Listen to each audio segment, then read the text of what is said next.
Hello student, good morning. आज आपण SYBA पेसेल economics आपण जो पहिला टॉपिक बघतोय त्यातला या पहिल्या टॉपिकमधला जो उपघटक होता तो उपघटक म्हणजे मूलभूत आर्थिक प्रश्न याचा आपण अभ्यास करणार आहोत. विद्यार्थी मित्रांनो, जर आपणास सांगायचं झाल्यास प्रत्येक व्यक्तीसमोर आर्थिक प्रश्न असतात. हे आर्थिक प्रश्न कोणासमोरही निर्माण होऊ शकतात. म्हणजे तो श्रीमंत असो किंवा गरीब असो, त्या सर्वांसमोर हे आर्थिक प्रश्न निर्माण होत असतात. कारण मानवाच्या गरजा या अनंत आहेत. ती गरजा पूर्ण करणारी साधने मर्यादित असून ती पर्याय उपयोगाची आहेत. कारण ही जी मर्यादित साधने आहेत ती एका कारणासाठी वापरल्यानंतर तीच साधने दुसऱ्या कारणासाठी आपल्याला वापरता येत नाहीत. म्हणजे साधने काय आहेत? मर्यादित आणि पर्याय उपयोगाची आहेत. मानवाची एक गरज पूर्ण झाली लगेच दुसरी गरज निर्माण होती. दुसरी गरज पूर्ण झाली लगेच तिसरी गरज निर्माण होती. तिसरी पूर्ण झाली परत चौथी गरज निर्माण होती. म्हणजे मानवाच्या ज्या गरजा आहेत ते एका पाठोपाठ निर्माण होतात. या गरजा कधीच न संपणाऱ्या असतात. म्हणजे त्या गरजा काय अनंत आहेत, अमर्यादित आहेत. परंतु ती गरजा पूर्ण करणारी जी साधने आहेत ती मर्यादित असून ती पर्याय उपयोगाची आहेत.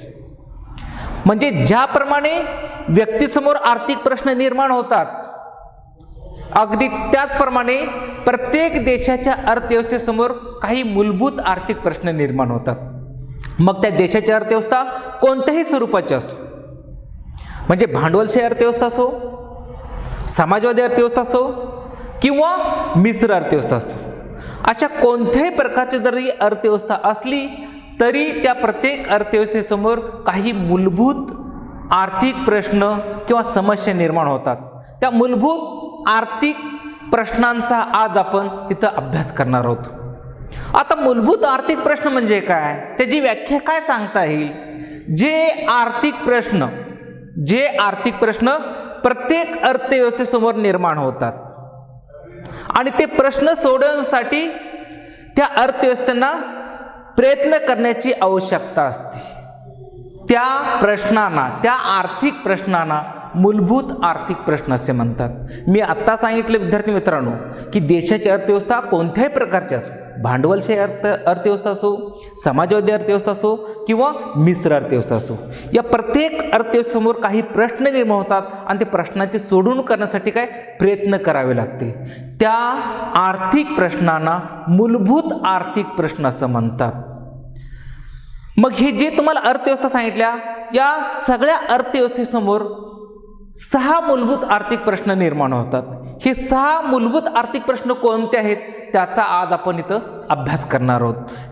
त्या मूलभूत प्रश्नापैकी पहिला मूलभूत प्रश्न आहे, उत्पादनाचे सर्व उपलब्ध साधने वापरली जात आहेत का?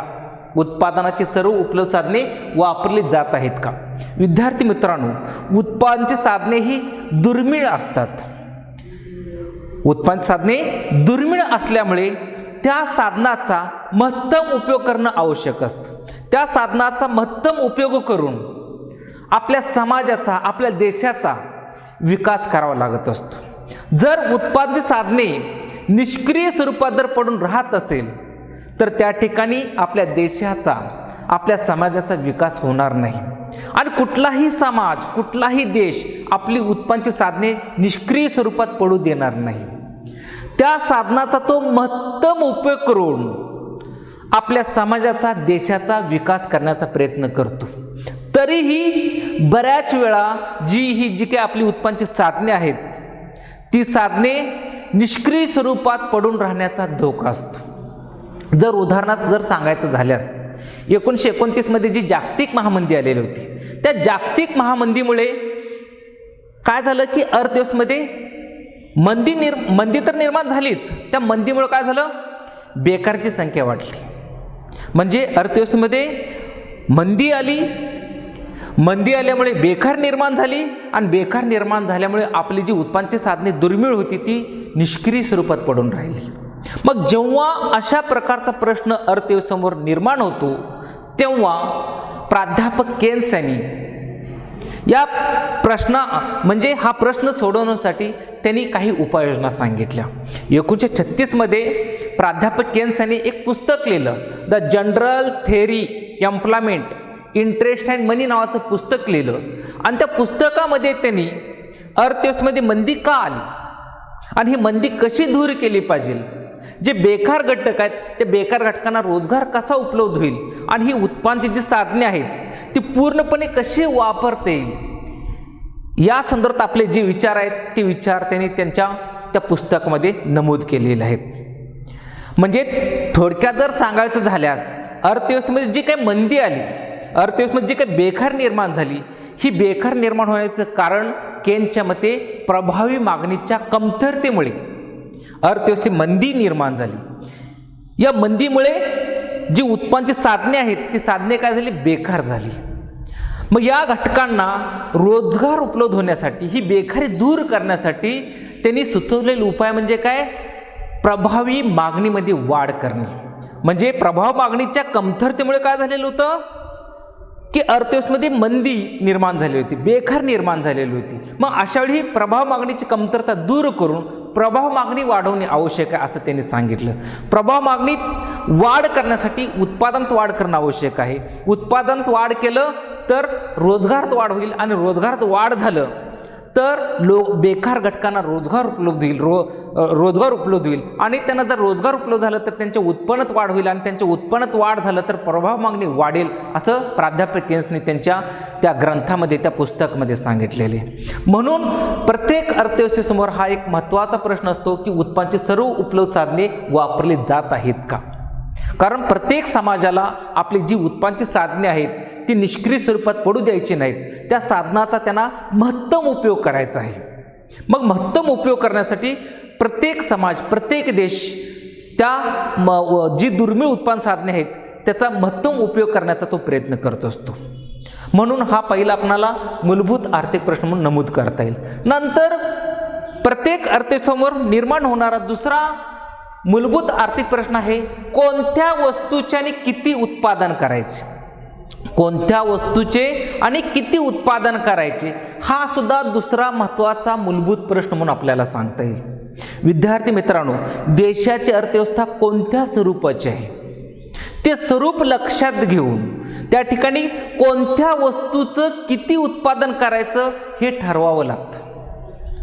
आता सर्वसाधारणपणे वस्तूचं दोन भागात वर्गीकरण केलं जातं. एक आहे उपभोग्य वस्तू, दुसरं आहे भांडवली वस्तू. मग अर्थव्यवस्था कोणत्या स्वरूपाची आहे, भांडवलशाही अर्थव्यवस्था आहे का, समाजवादी अर्थव्यवस्था आहे का, का मिश्र अर्थव्यवस्था आहे, हे लक्षात घेऊन उपभोग वस्तूचं उत्पादन करायचं का भांडवल वस्तूचं उत्पादन करायचं हे ठरवावं लागतं. जर देशाची अर्थव्यवस्था भांडवलशाही असेल तर अशा ठिकाणी कोणत्या वस्तूचं किती उत्पादन करायचं हे ठरवण्यासाठी किंमत यंत्रणा मदत करत असते. बघा विद्यार्थी मित्रांनो, जर देशाची अर्थव्यवस्था भांडवलशाही असेल तर अशा देशामध्ये कोणत्या वस्तूचं किती उत्पादन करायचं हा जो काही प्रश्न निर्माण होतो त्या प्रश्नाची सोडवणूक करण्यासाठी किंमत यंत्रणेची मदत घेतली जाते. म्हणजे भांडवलशाही अर्थव्यवस्थेमध्ये हा जेव्हा प्रश्न निर्माण होतो त्या प्रश्नाची सोडवणूक किंमत यंत्रणेमार्फत सोडवली जाते. आणि हाच जर प्रश्न जर समजा समाजवादी अर्थव्यवस्था, मिश्र अर्थव्यवस्था, भारताची अर्थव्यवस्था मिश्र अर्थव्यवस्था आहे, बरोबर आहे. म्हणजे समाजवादी अर्थव्यवस्था आणि मिश्र अर्थव्यवस्थेमध्ये जर अशा प्रकारचा प्रश्न निर्माण झाला, जर कोणत्या वस्तूचे किती उत्पादन करायचं, तेव्हा या प्रश्नाची सोडवणूक करण्यासाठी नियोजन मंडळाची मदत घेतली जाते. म्हणून कोणत्या वस्तूचं किती उत्पादन करायचं हा सुद्धा आपल्याला दुसरा महत्त्वाचा मूलभूत आर्थिक प्रश्न म्हणून आपल्याला नमूद करता येईल. त्यानंतर विद्यार्थी मित्रांनो, तिसरा प्रश्न आपल्याला सांगता येईल, वस्तूचे उत्पादन कसे केले जाते. वस्तूचे उत्पादन कसे केले जाते हा सुद्धा एक महत्त्वाचा प्रश्न म्हणून आपल्याला इथं सांगता येईल. आता वस्तूचं उत्पादन करण्यासाठी दोन उत्पादन तंत्राचा अवलंब केला जातो. एक आहे श्रमप्रधान उत्पादन तंत्र आणि दुसरं आहे भांडवल प्रधान उत्पादन तंत्र. आता श्रमप्रधान उत्पादन तंत्र म्हणजे काय की ज्या उत्पादन पद्धतीमध्ये श्रमाचा जास्तीत जास्त उपयोग केला जातो त्या उत्पादन पद्धतीला श्रमप्रधान उत्पादन तंत्र असं म्हणायचं. या उलट ज्या उत्पादन पद्धतीमध्ये भांडवलाचा जास्तीत जास्त उपयोग केला जातो त्या उत्पादन पद्धतीला भांडवल प्रधान तंत्र असं म्हणायचं. या ठिकाणी सुद्धा देशाची अर्थव्यवस्था कोणत्या स्वरूपाची आहे, म्हणजे सांगायचं झाल्यास जे अविकसित देश आहेत, विकसनशील देश आहेत, या देशामध्ये लोकसंख्या जास्त असते. उदाहरण घ्यायचं झाल्यास भारतामध्ये लोकसंख्या जास्त आहे. आजच्या घडीला भारताची लोकसंख्या 138 कोटी आहे. मग अशा वेळी भारताने वस्तूचं उत्पादन करण्यासाठी भांडवल प्रधान तंत्राऐवजी त्यांनी श्रम प्रधान तंत्राचा अवलंब करणं आवश्यक आहे. कारण भारताला जो श्रम हा घटक आहे तो अल्प किमतीत उपलब्ध होईल. अल्प किमतीत काय उपलब्ध होईल. मग भारतासारख्या देशाला भांडवल हा घटक वापरणं शक्य होणार नाही, कारण भारतामध्ये भांडवलाची कमतरता आहे, लोकसंख्या प्रचंड आहे.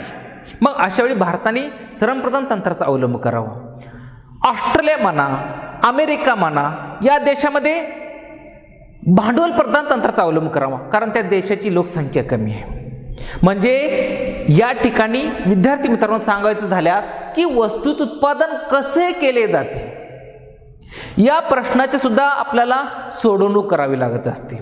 या प्रश्नाची सोडवणूक करण्यासाठी जे अर्थशास्त्रामध्ये जे उत्पादनविषयक सिद्धांत आहेत ते उत्पादनविषयक सिद्धांत लक्षात घेऊन या प्रश्नांची सोडवणूक केली जाते.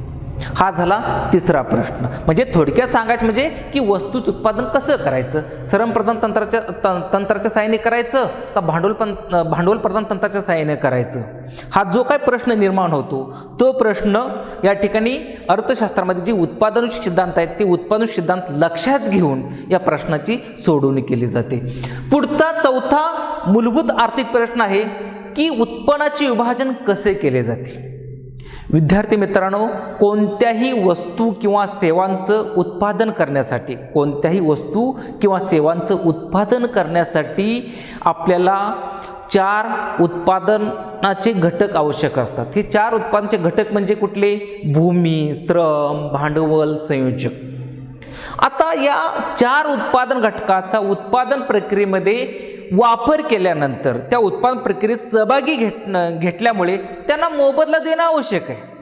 आता भूमीला आपल्याला खंड द्यावा लागणार आहे, श्रमिकाला वेतन द्यावं लागणार आहे, नंतर आपल्याला भांडवलाला व्याज द्यावं लागणार आहे, संयोजकाला नफा द्यावा लागणार आहे. म्हणजे जे राष्ट्रीय उत्पन्न आहे त्या राष्ट्रीय उत्पन्नाचं समान प्रमाणात विभाजन होणं आवश्यक आहे. बरोबर आहे.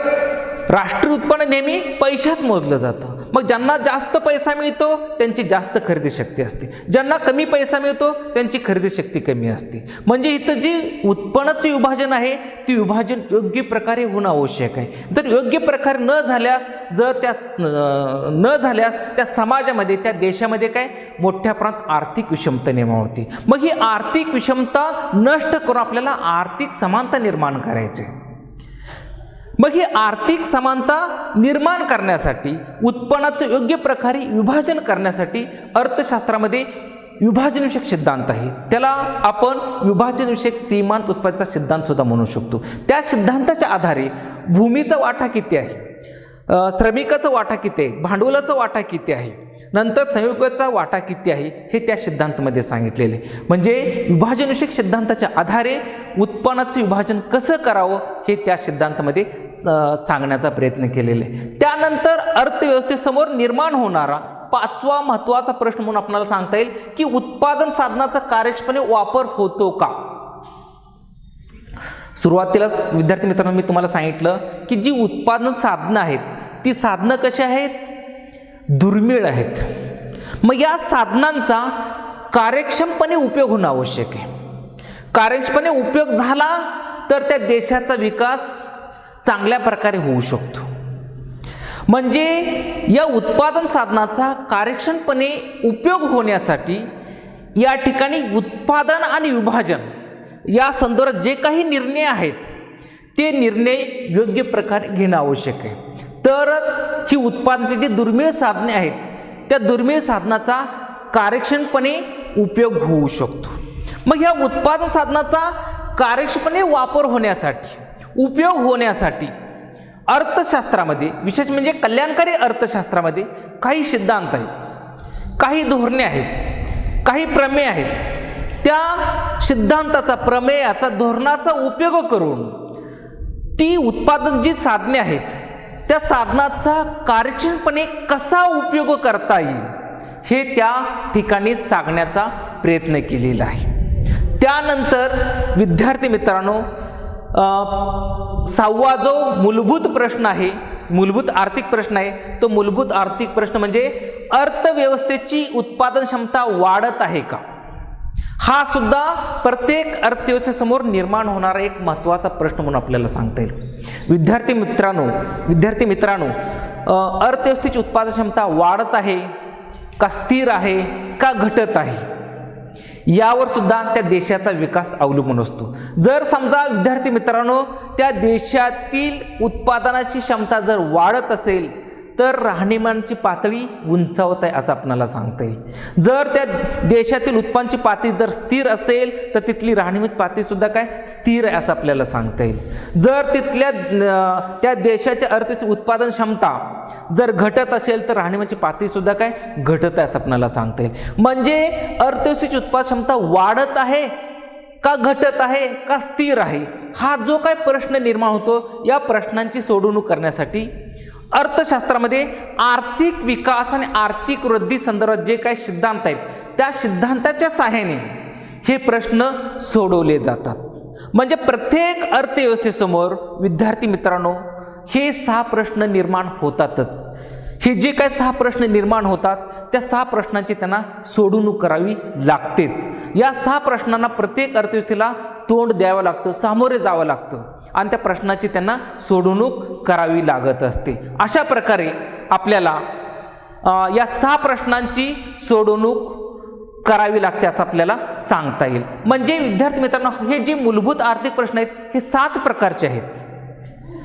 म्हणजे हा जो घटक आहे तो हा घटक या ठिकाणी संपला असं आपल्याला सांगता येईल. आता विद्यार्थी मित्रांनो पुढचा जो महत्त्वाचा घटक आपल्याला सांगता येईल त्याच्यानंतर की चल किंवा बदलणारे आर्थिक घटक. चल किंवा बदलणारे आर्थिक घटक.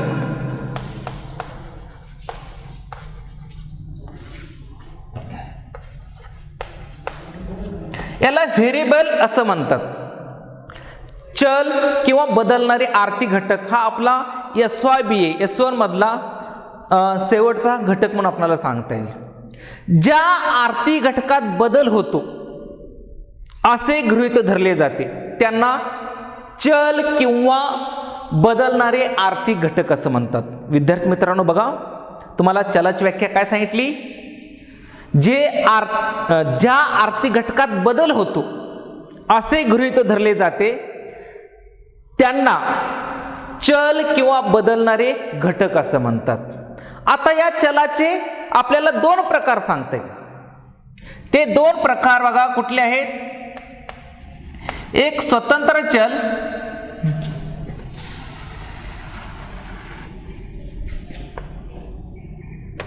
एक आहे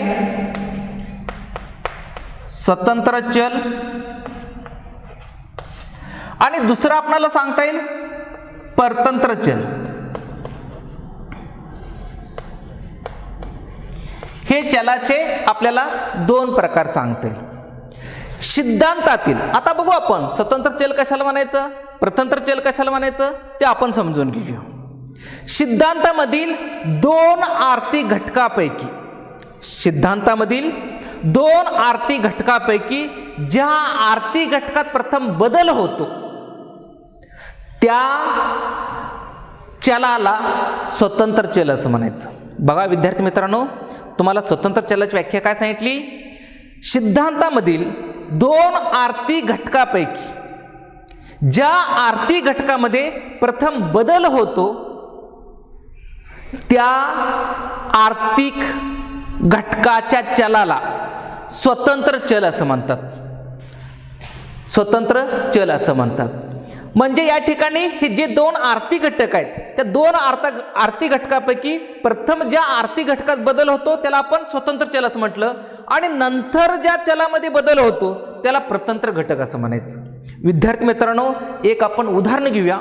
उदाहरण घेऊन ही संकल्पना आपण काय करूया, स्पष्ट करूया.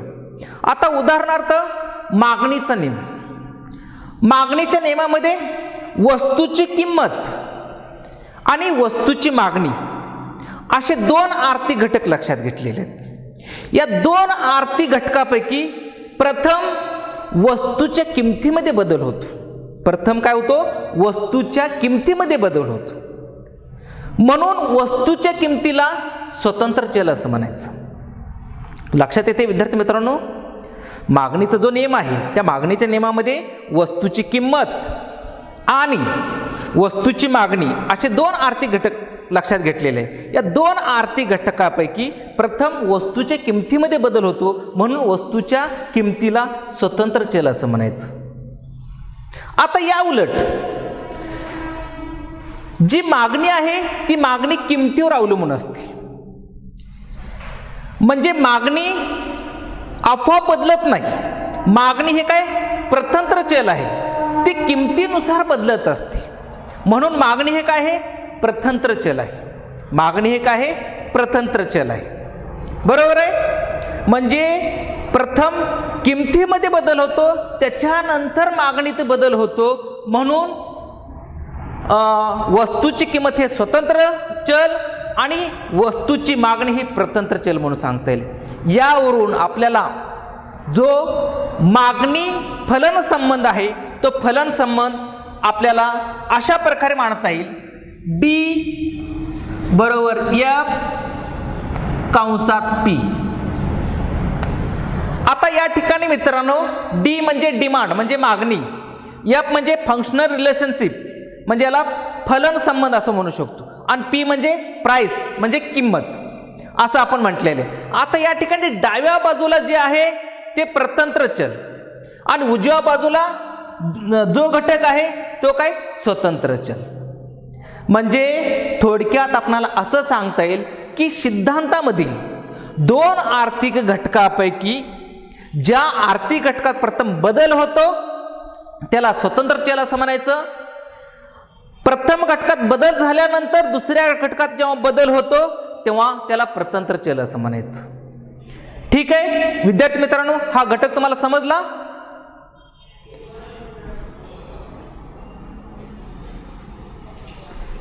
इथं मग आपला हा घटक संपलेला आहे. थँक्यू.